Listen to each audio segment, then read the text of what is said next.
नमस्कार, आप देख रहे हैं डी लाइव न्यूज। और आप सभी को भली बात मालूम है कि अभी विधानसभा चुनाव शुरू हो चुके हैं और सभी पार्टियों में गर्मा गर्मी भी चालू है। और आप देख रहे हैं कि वागड़ क्षेत्र में डूंगरपुर ज़िले में 4 विधानसभा क्षेत्र हैं: आसपुर, डूंगरपुर, सागवाड़ा और चौरासी। यहाँ पर भी सभी पार्टियों में कहीं ना कहीं खिंचातान देखने को मिल ही रही है। वहीं इसी बीच आज हम भारतीय ट्राइबल पार्टी के प्रदेश अध्यक्ष वेलाराम गोगरा से आज खास मुलाकात करेंगे। उनसे जानने की कोशिश करेंगे कि इस खिंचातान के बीच ये किस रणनीति के तहत अपने कैंडिडेटों को चुनावी मैदान में उतारेगी, कैसे जीत का परचम लहराएगी भारतीय ट्राइबल पार्टी। क्योंकि आपको बता दें कि ट्राइबल क्षेत्र में वेलाराम गोगरा ने ही नींव रखी थी भारतीय ट्राइबल पार्टी की। और आज उसी भारतीय ट्राइबल पार्टी के 2 भाग हो चुके हैं। एक नई पार्टी खड़ी हो चुकी है बाप, और एक है भारतीय ट्राइबल पार्टी बीटीपी के नाम से है। अब देखना ये होगा कि अपनी ही पार्टी और अपने ही लोगों के बीच वेलाराम गोगरा किस तरह से इस मैदान में अपनी जीत को हासिल करेंगे। तो sir, D live news channel में आपका बहुत बहुत स्वागत।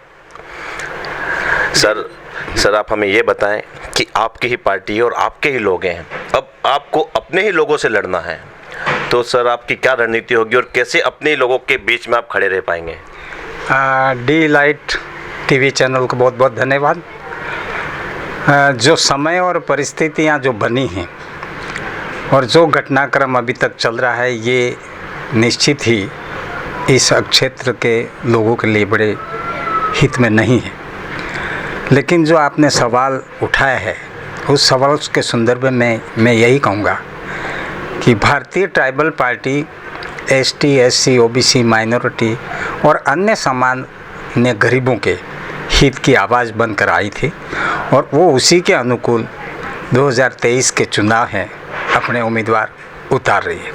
भारतीय ट्राइबल पार्टी का मुख्य जो उद्देश्य रहा है वो ये है कि जितने भी वर्ग हैं, कितने भी समाज हैं, उनके द्वारा भारतीय संविधान की मंशा के अनुकूल जितने कानून, विधान, नियम, आयोग बैठे, समितियां बैठी, इनके उत्थान के लिए जो सिफारिशें की गई, उस सिफारिशों का कलेक्शन भारतीय ट्राइबल पार्टी करेगी। और बीजेपी, कांग्रेस केंद्र और राज्य सरकारों में रही है, उन्हें इस बात से अवगत कराएगी कि अनुसूचित क्षेत्र में जिस तरह से आपने वायदे किए थे, सिफारिशों की क्या धरातल पर क्रियान्विति की, अब क्रियान्विति ही नहीं की आपने, तो किस आधार पर आज 2023 के चुनाव में आप वोट मांगने किस हैसियत से आ रहे हैं, ये मुझे समझ में नहीं आ रहा। मैं यहाँ पर भारतीय ट्राइबल पार्टी के प्रमुख होने के नाते ये कहना चाहता हूँ कि अभी जो वातावरण पूरी तरह से पार्टियों में, सभी पार्टियों में अंतर्द्वंद चल रहा है, वहीं भारतीय ट्राइबल पार्टी संस्थापक थे, वहाँ पर भी आपसी खींचतान चल रही है। ओवरऑल मुझे ऐसा लगता है कि जो इस क्षेत्र के लोगों के स्थानीय मुद्दे हैं, जो उनके जीवन मूल्य से जुड़ी हुई समस्याएं हैं, जीवन मूल्य से जुड़े हुए रोजगार की ज़रूरत है, उस बारे में कोई भी पार्टी काम नहीं कर रही है। और कुछ पार्टियां आई तो व्यक्तिगत इंटरेस्ट के तहत अपनी पुरानी पार्टी को छोड़ करके सिर्फ अपने हित के लिए दूसरी पार्टियां बना रहे हैं। मैं सुनने वाले आम मतदाताओं, आम वर्ग के लोगों से कहना चाहता हूं कि इस तरह से व्यक्तिवादी सोच के, व्यक्तिगत स्वार्थ को अपने साथ लेकर के आम जन के साथ खिलवाड़ करना ये शोभा नहीं देता है। आज जनता जाग चुकी है और मैं इस मौके पर आम जन से कहना चाहता हूं कि अब सिर्फ चुनावी जो जुमले हैं, जिस तरह से आपको कहा जाता है कि हम ये करेंगे, वो करेंगे, लेकिन धरातल पर वो उतने उतरते हैं। जैसे कि हमारे पैसा कानून लागू किया 1996 में राष्ट्रपति ने, 1999 में राजस्थान सरकार ने कानून बनाया, 2011 में नियम बनाए, आज तक धरातल पर नहीं उतरे।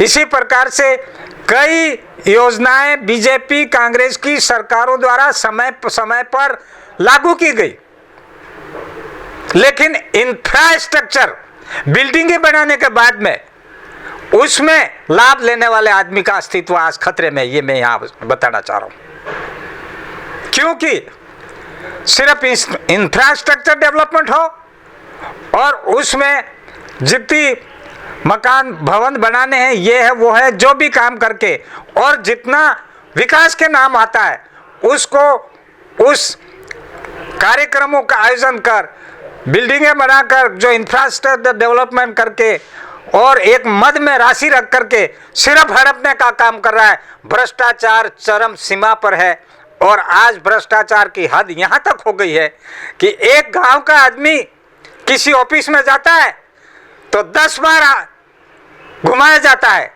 और वहाँ बैठा हुआ कर्मचारी उसको 10 बार घुमाने को अपने आप को बादशाह समझता है कि मेरे अंदर इतना पावर है। ये मानसिकता इस क्षेत्र में अंदर चल रही। भारतीय ट्राइबल पार्टी आने से एक जागृति आई, एक सुरक्षा कवच के रूप में आगे जगे और आज पूरा युवा अपनी बात करने को सक्षम हो गया है और प्रशासनिक अधिकारी भी सुन रहे हैं। ये मैं देख रहा हूँ, ये बड़ी खुशी की बात है, एक उपलब्धि है। मैं ये भी बता दूं कि गत 70 साल में बीजेपी कांग्रेस कहाँ आती थी इस क्षेत्र में, जयपुर और दिल्ली बैठ करके इनको तो एक पोटली दारू और पैसे देकर खरीद लेंगे। आज इस एरिया की जागृति भारतीय ट्राइबल पार्टी की बदौलत माननीय सीएम साहब 15 बार आ रहे हैं, राहुल गांधी जी आ रहे हैं, खड़गे जी आ रहे हैं, मोदी जी आ रहे हैं। क्यों आने की जरूरत पड़ी भाई? आप तो वहां बैठे बैठे खरीद रहे थे। अब खरीदने का काम नहीं चलेगा। आम युवा जाग चुका है और आने वाले टाइम में आम जो युवा है उसको रोजगार की जरूरत है, उसको पलायन से रोकने की जरूरत है और उनको भर्तियों में, नौकरियों में लगाने की जरूरत है। और आज जो यहाँ का डूंगरपुर, बांसवाड़ा और उदयपुर का जो ट्राइबल बेल्ट का आदमी है, पूरा आदिवासी लोग गुजरात में पलायन कर रहे हैं, बॉम्बे और दिल्ली में बैठे हुए हैं, वहाँ पर जीवित हैं और गुजरात के डॉक्टर सारे यहाँ के मरीजों पर जिंदे हैं। अरे भाई क्या हो गया? ये सारी स्थिति पैदा कौन करने वाला? पैदा इसलिए हुई कि घटना घटाने में भी बीजेपी कांग्रेस पार्टियों के जो मुखिया हैं और मुखिया ही नहीं, उनको चलाने वाले जो मीडिएटर हैं, घटना घटाने में भी अपना हित देख रहे हैं और उसके समाधान में भी कमा रहे हैं। ये इस क्षेत्र की प्रमुख कहानी है और इस कहानी को अब समय के साथ भारतीय ट्राइबल पार्टी इस चीज़ को जगाएगी। मैं यहाँ कहना चाहता हूँ कि डूंगरपुर के अंदर ये कहते हैं सामान्य लोग गांव में कि बीजेपी कांग्रेस मिल गई, बड़ी नजर में वो मिल गई, लेकिन अंदर का छिपा हुआ एजेंडा ये आम जन नहीं जानते। एक जिला प्रमुख के हाथ से विकास के लिए 500-600 करोड़ रुपए निकलते हैं। जो दलाल हैं, जो ठेकेदार हैं, जो पार्टियों के ठेकेदार बने हैं, वो उस पैसे के लिए एक हो गए और बीटीपी का जिला प्रमुख नहीं बढ़ा दिया। साक्षात आपके सामने उदाहरण है इस डूंगरपुर जिले को।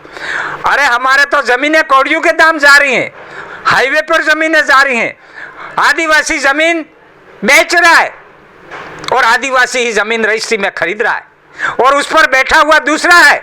मैं पूछना चाहता हूं बीजेपी कांग्रेस सरकार से कि आज तक राज्यपाल महोदय को संविधान की धारा 244 के तहत ये पावर दिया था कि आदिवासी क्षेत्र में आदिवासियों की जमीन उनके हाथ से न निकले, उसके लिए माननीय राज्यपाल महोदय को पावर दिया था। क्यों उपयोग नहीं हुआ? इसका मूल कारण है कि विधानसभा और संसद ने ये जो कानून बनाया संविधान का, उसका उपयोग नहीं करने दिया। आज हमारे वन जंगल खत्म हो रहे हैं। मैं तो ये कहता हूँ, अभी मादलिया पहाड़ है बांसवाड़ा में, जहाँ गांव के लोग रखवाली कर रहे हैं वहाँ जंगल है और उस पहाड़ पर फॉरेस्ट डिपार्टमेंट का एक भी पेड़ नहीं है। अरे भाई ट्राइबल एरिया का इतिहास उठा के देखो या देश की जंगल कहाँ है ये ढूंढ के देखो तो ये बात सामने आएगी कि भारत में सबसे ज्यादा जंगल आदिवासी क्षेत्र में आज निवास करते हैं। मैं तो ये कहना चाहता हूँ इस मौके पर कि आदिवासी क्षेत्रों में 5वीं अनुसूची क्षेत्र में ये वन विभाग नाम की डिपार्टमेंट को खत्म कर दिया जाना चाहिए, वरना आदिवासी या गरीब ये पौधे नहीं काट रहे हैं बल्कि पूरा जंगल काटने वाला वन विभाग के मार्फत कटता है। और मेरे आदिवासी के घर में तो एक खाट के 4 पाए भी नहीं, और 5 स्टार होटलों में सारी लकड़ी लगाइए। कौन है? हम भोगवादी ताकतों से कहना चाहता है, भारतीय ट्राइबल पार्टी कहना चाहती है, अब भोगवादी मानसिकता छोड़ो। आने वाले टाइम में अगर प्रकृति के साथ में ज्यादा अन्याय हुआ तो पूरे मानवता को नुकसान है। तो भारतीय ट्राइबल पार्टी एक आंदोलन के टाइम में 2 काम करेगी। आने वाले टाइम में ग्राम सभाओं को खड़ा करके गांव को स्वावलंबी बनाएगा, वहीं विश्व स्तर पर यह कहेगा पर्यावरण बचाओ, मानव बचाओ का आंदोलन। ये काम करेंगे। बीच के काम आपको सौंप दिए, चोरी चकारी, हम 2 बात करेंगे और उसी के साथ समाज को, इस वर्गों को, हमारे ST SC OBC माइनॉरिटी और अन्य सामान्य वर्ग के गरीब लोगों को, उनकी आवाज़ को ताकत देंगे। यही काम हम करने के लिए भारतीय ट्राइबल पार्टी आपके बीच में है। अब तय आपको करना है।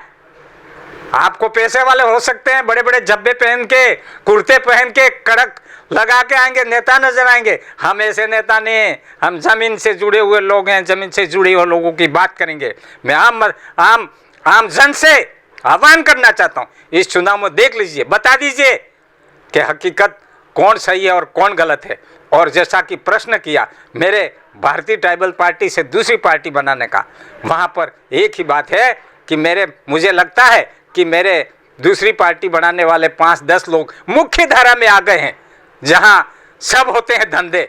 मुझे लगता है उस धंधों की चक लग गई, जिससे आदिवासी क्षेत्रों को बहुत नुकसान होना पड़े। इसका सब आने वाले टाइम में किसी भी तरह का आदिवासी क्षेत्र में नुकसान हुआ तो वो लोग इसके जिम्मेदार होंगे। और आने वाले टाइम में हम तो यही अपील करना चाहेंगे कि हम सब इस क्षेत्र के लोग शांति कायम रखें, मिलजुल के रहें और साथ ही आपसी संवाद करें। और जिस तरह से आपसी संवाद करके गांव संगठित रहता था, सुरक्षित रहता, एक दूसरे के सामने नहीं था, ऐसी परिस्थिति वापस खड़ी करनी पड़ेगी। और जो दलाल, वो किसी जाति विशेष का, पूरी जाति विशेष नहीं है, ट्राइबल भी गलत आदमी हो सकता है, दूसरे समाजों का भी आदमी विशेष जो गलत कर रहा है उसको गलत साबित करने के लिए जनता को सामने आना पड़ेगा। क्योंकि पूरा समाज नहीं होता है, हर समाज में गलत आदमी होता है। ऐसे लोगों पर निगरानी अब समाज के और सही और ईमानदार और समाज हित में सोचने वाले, देश हित में सोचने वालों को इस मामले में गौर करने की जरूरत है। ये अपील भारतीय ट्राइबल पार्टी की ओर से की जाती है। सर, देखा जाता है कि 2018 विधानसभा चुनाव हुए थे, उसमें भारतीय ट्राइबल पार्टी और आपके नेतृत्व में चुनाव हुए थे। उसमें भारतीय ट्राइबल पार्टी के नेतृत्व में सागवाड़ा और 84 क्षेत्र के 2 विधायक भारतीय ट्राइबल पार्टी के थे। लेकिन आगामी दिनों में देखा गया कि दोनों ही विधायक BTP से टूटकर, BTP से बगावत करके बाप पार्टी बना रहे हैं और बाप पार्टी के द्वारा वापस नेतृत्व कर रहे हैं। ऐसा क्यों? देखिए, भारतीय ट्राइबल पार्टी का मेन उद्देश्य था कि जो युवा और लोग हैं वो अपनी समस्याओं को अपने स्तर से, अपने प्लेटफार्म से, अपनी पार्टी से उठाने के लिए हमें खड़ा करने का हमारा मुख्य उद्देश्य था। यानी कि नेतृत्व निर्माण करना हमारा मुख्य उद्देश्य था। और उस समय जो चुनाव लड़े, हमारी दोनों पार्टी के पास कोई पैसा नहीं था, लेकिन लोगों के अंदर जब प्लेटफार्म मिला, सुरक्षा कवच मिला, एक भावना आई और मिलजुल के कोई पैसा खर्च नहीं हुआ और 2 विधायक, और ये सब कुछ आपके सामने मुझे कहने की ज़रूरत नहीं है। लेकिन जो मुख्य धारा में हमारे जो 8-10 लोग आ गए समय रहते, दूसरे दलालों के चक्कर में आने से उसको हाईजैक किया गया, हाईजैक करके उनको गलत दिशा में ट्रैक कर दिया गया।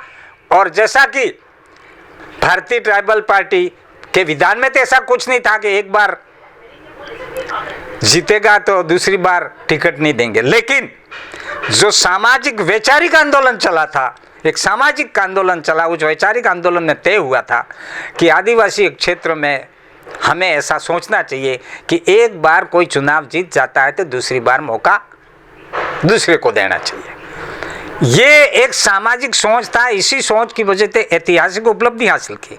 लेकिन जो हम में से कुछ लोग निकले, आगे गए, पता नहीं कहाँ गुम हो गए। मेरा समाज अभी देख रहा है, कहीं नजर नहीं आ रहे। लेकिन अचानक समाज को पता लगा कि वो पार्टी बना करके, नई पार्टी बना करके और फिर लेकर चुनाव लड़ने आ रहे हैं। तो ये तो लोग ही जानेंगे, ये लोग ही जानेंगे, मतदाता ही जानेंगे कि ये क्या करने जा रहे हैं। तो ये जो सही चीज़ थी वो भारतीय ट्राइबल का पार्टी का मुख्य उद्देश्य था, नेतृत्व को खड़ा करना, लोगों की आवाज़ उठाना था। लेकिन उसमें कुछ लोग ऐसे पैदा हुए जिसको ईगोवादी कहेंगे, जिसको वर्चस्ववादी कहेंगे, जिसको स्वार्थवादी कहेंगे, और फिर ईर्ष्यावादी कहेंगे, या फिर ये कहेंगे कि मेरे से ज़्यादा समझदार कोई नहीं है। ऐसे लोग कुछ 5-10 लोग पनप से इस क्षेत्र के साथ में जो अंतिम व्यक्ति था वो बहुत तकलीफ में पड़ा है, और ये एक दुख भरी कहानी है। लेकिन इसके बावजूद भी भारतीय ट्राइबल पार्टी अपने सिद्धांत, अपने संविधान के मुताबिक अपनी काम करती रहेगी और आने वाले टाइम में लोगों के बीच में जाएगी। और यहाँ तक भी मैं तो कह देना चाहूँगा कि हमको अब इनके बारे में ज़्यादा क्रिटिसाइज़ करना, निजी बात करने का टाइम नहीं है। हमें तो लोगों के मुद्दों के लिए हमारी संघर्ष जारी रहेगा, और सत्ता में जो भी सरकार बैठेगी उसको बराबर अवगत कराने का और उसके सहयोगात्मक भूमिका में हमारा, मान लो जिला कलेक्टर है तो भारतीय ट्राइबल पार्टी सही रूप में उनको अच्छे सुझाव देगी, कैसे डेवलपमेंट होना चाहिए, कैसे कितने लोग किस स्थिति में, ये हम अवगत कराएंगे। हम ज़िले का विकास चाहते हैं, ज़िला आगे बढ़े और पूरा ट्राइबल एरिया में बहुत बड़ा उत्थान हो, यही कहना चाह रहे हैं। सर, बगावत तो शुरू हो चुकी है भारतीय ट्राइबल पार्टी में, क्योंकि 2 पार्टियां बन चुकी है, बाप और बीटीपी। अब आपको देखना होगा कि बाप और बीटीपी के आगे बीजेपी भी और कांग्रेस भी है, और कहीं ना कहीं जनता भी गुमराह हो रही है। तो ऐसे में सर जनता को कैसे समझाएंगे? देखो, जनता बिल्कुल गुमराह नहीं हो रही है, जनता सब समझ रही है और अब समझ चुकी है। गुमराह करने के वक्त चला गया। अब बीजेपी हो, कांग्रेस हो, कोई भी पार्टी हो, गुमराह करने का वक्त चला गया है। हाँ, ये बात ज़रूरी है कि जिस प्रकार से पैसा जिसके पास है वो एडवर्टाइजमेंट टीवी चैनलों में इतना सारा अपना मटेरियल डाल रहा है कि आम लोगों के दिमाग में उसके ज़्यादा बाहर आ नहीं पा रहा है। यानी कि एक तरह से जो जिस तरह से प्रचार प्रसार किया जाता है टीवी चैनलों में, जो कार्यक्रम आयोजित किए जाते हैं, उस पे पैसे वाली पार्टियां, बीजेपी पहला नंबर, कांग्रेस, इन लोगों का कब्जा हो गया है। टीवी खोलते ही हमको किधर से किधर हमको ले जा रहे हैं, और व्यक्ति को सुबह से शाम तक पता नहीं पड़ रहा है। तो कुल मिलाकर के ये कहना चाहूँगा कि जो पैसा प्रधान जो सोच पैदा हुआ है, पैसे वाला ही सब कुछ कर सकता है, पैसे वाली पार्टी ही चुनाव जीत सकती है, पैसा नहीं हो तो चुनाव नहीं लड़ा जा सकता, ऐसी जो बात आ रही है, इसके लिए मैं आम मतदाताओं से कहना, इसको पुनः विचार करना चाहिए। और ये काम कब होगा कि अगर कोई विधायक बीजेपी कांग्रेस का आपके गांव या आपके विधानसभा से जीत गया थोड़ी देर के लिए, तो इस समय विधानसभा के लोगों को या गांव के लोगों को ये आने वाले टाइम में सोचना पड़ेगा कि 4.5 साल तक गांव में किसी भी तरह की राजनीतिक गुटबाजी नहीं होगी, सिर्फ विकास एक मुद्दा होगा। तो मुझे लगता है इस सोच में आने वाले टाइम में बदलाव आ सकता है। सर, ये अभी इस क्षेत्र का युवा भी थोड़ा भटका हुआ है, उसके बारे में क्या कहेंगे? देखिए, युवा कोई भटका हुआ नहीं है। कुछ लोगों द्वारा समय समय पर जिस तरह से उनको दिशा निर्देश दिए, और युवा कहीं गलत नहीं है। इसमें जो लोग, कुछ लोग जो व्यक्तिगत स्वार्थ को लेके अपने हित के लिए उनका उपयोग करना चाहते थे, जिनका अनुभव नहीं था, बात का पता नहीं था। फॉर उदाहरण के लिए आपको बता दूं कि कैलाश बनाम महाराष्ट्र का केस जो हुआ, सुप्रीम कोर्ट का निर्णय है कि भारत में सारे 10% आदिवासी यहाँ के मूल निवासी हैं और दूसरे लोग बाहर के हैं। ये युवा नहीं बोला है, ये आम युवा नहीं बोला, बल्कि सुप्रीम कोर्ट का निर्णय बोल रहा है। तो आज तो मीडिया है, आज तो सब कुछ है। उसने वो केस पढ़ के देख लिया कि अरे भाई, ये तो सारे भारत के दूसरे लोग बाहर से आए हैं और मैं तो यहाँ का मूल निवासी हूँ। तो वो पढ़ लिया, उसको न तो पता है कि मुझे क्या बोलना चाहिए, न अनुभव है। तो उसने तो सीधा कह दिया, मेरे खेत में तू क्या कर रहा है। उसको उसको लेकर के ये जो आप प्रश्न कर रहे हैं, ये बातें खड़ी हो रही है। लेकिन सच क्या है? सच ये है कि सरकारें, माननीय प्रशासनिक अधिकारी, सरकारें, वो लड़का क्यों आक्रोशित हुआ, क्यों बोला? क्या इसके पीछे बेरोजगारी थी? डबल MA BA करके सारे लड़के घूम रहे हैं, या वो हताश जिंदगी थी जिसके लिए वो जो पढ़ लिया और उसको बोल दिया और आप उसको गलत साबित कर रहे हो? गलत। आप किन कारणों से लड़का वो भावुक हो रहा है, इस कारण को खत्म करने के लिए बीजेपी, कांग्रेस, जनप्रतिनिधि और सरकार को ध्यान देना चाहिए। हाँ, वो पढ़ा है, वो कोई गलत ही नहीं, उसके हिसाब से तो उसने पढ़ लिया, लेकिन उसको पुटअप करने का जो, उसको कहने का जो लहजा पैदा हुआ, उसमें आक्रोश शामिल हो गया। और आज ऐसी शंकाएं पैदा हो रही हैं, युवा आक्रोश हो गया है, ये ज़रा गलत ट्रैक हो रहा है, ये सारी बातें आ रही हैं। लेकिन युवा नहीं है, इसके जिम्मेदार बीजेपी, कांग्रेस, प्रशासनिक लेवल, उसका समाज, उसके लोग, उसको, उस युवा को समझ नहीं दिया। और जो स्थानीय संसाधनों आधारित जो रोजगार देने की बात की, क्या है बताइए? एक सीधा सिंटेक्स के अलावा बीजेपी, कांग्रेस ने क्या स्थायी उद्योग दिया डूंगरपुर जिले में? पूछना चाहता हूं मैं, क्या दिया? ITI के अंदर हजारों लड़के ट्रेनिंग करके निकले हैं, कहीं पर नहीं लोगों में, गाय में। क्या इनको विभागों के अंदर रखने के लिए आपने कोई ऐसी रणनीति बनाई सरकार ने?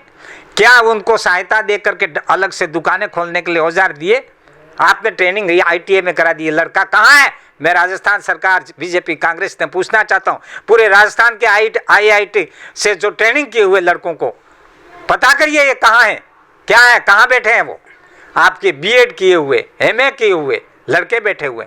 आपको स्थानीय संसाधनों पर रोजगार देने की बात करनी चाहिए। क्यों भाई, ऐसा क्यों नहीं सोचा जा रहा है? क्या इस पर विचार किया नहीं जा रहा है? अरे भाई, त्रिपुरा सुंदरी के अंदर 623 हेक्टेयर जमीन के लिए, मार्बल एरिया के लिए गत 30 साल से लोग लड़ रहे हैं। आज तक न सरकार ने ध्यान दिया, न कांग्रेस ने, बीजेपी ने, सत्तारूढ़ सरकार ने उनको आज तक पट्टा नहीं दिया। यहाँ तक कि 245 लोगों ने वन विभाग, वन अधिकार पट्टे के लिए SDO लोग, SDO बांसवाड़ा में जितने भी हैं, बांसवाड़ा इधर ये त्रिपुरा सुंदरी साइड में है, तो आज तक उनको वन अधिकार पट्टे भी नहीं दिए। तो ये जो सारी स्थिति है, स्थानीय संसाधनों की भरमार के बावजूद भी कुछ उद्योगपति उसमें लगे हैं, और उन उद्योगपतियों के पास भी गाड़ियां भी उनके, संसाधन भी उसके, सब कुछ उनका, और उस बच्चे का तो, जो युवा है, उसको तो कोई पूछने वाला ही नहीं है। आज एक्सीडेंट हो रहे हैं, रोडों पर जा रहे हैं, आज क्या घटनाएं हो रही हैं, अहमदाबाद में जा रहे हैं, इसका कारण कौन? स्थायी समाधान के लिए अगर योजनाएं नियमित चलाते, बड़ा दुर्भाग्य की बात है, 2-3 1 साल योजना चलाई बीजेपी, कांग्रेस योजना चालू की, कोई एक आध साल चलाई, साल नहीं 6 महीने बाद वो योजना तो पेटी में, तिजोरी में बंद।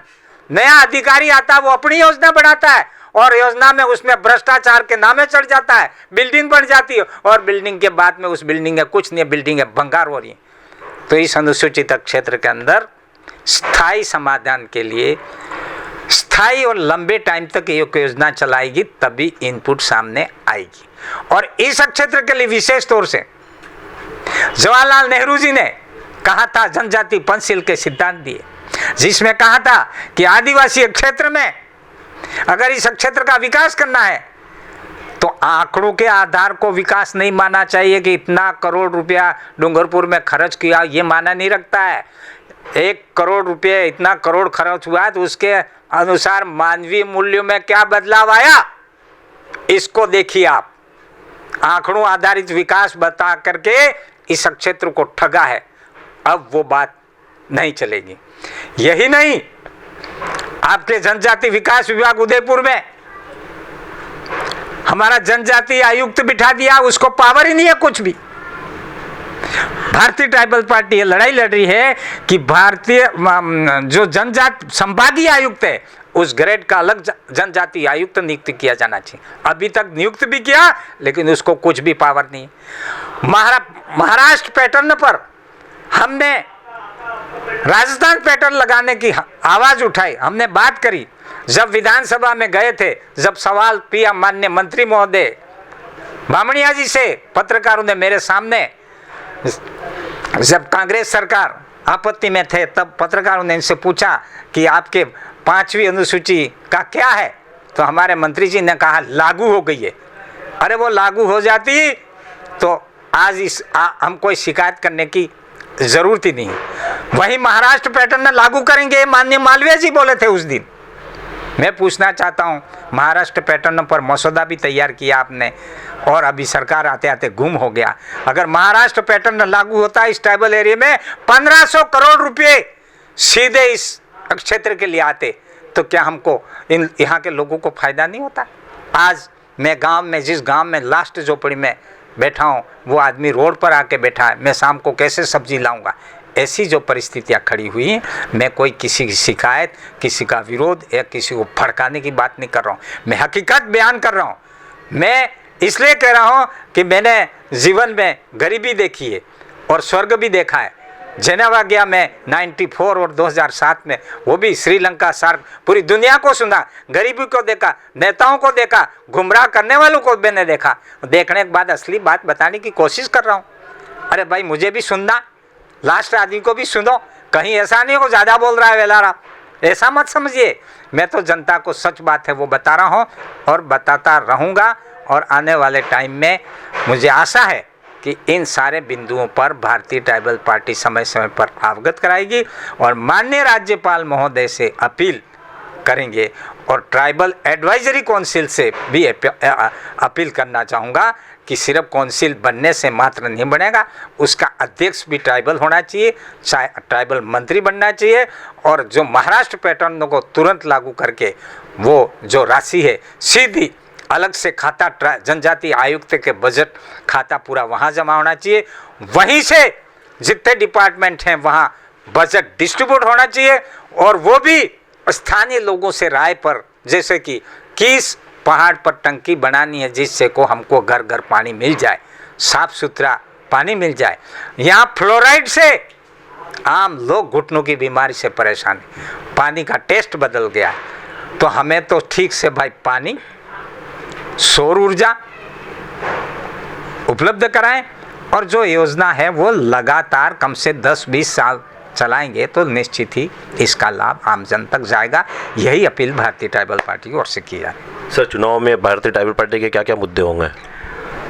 भारतीय ट्राइबल पार्टी के चुनावों में मुद्दा है 5वीं अनुसूची को सही मायनों में माननीय राष्ट्रपति महोदय, राज्यपाल महोदय लागू करें।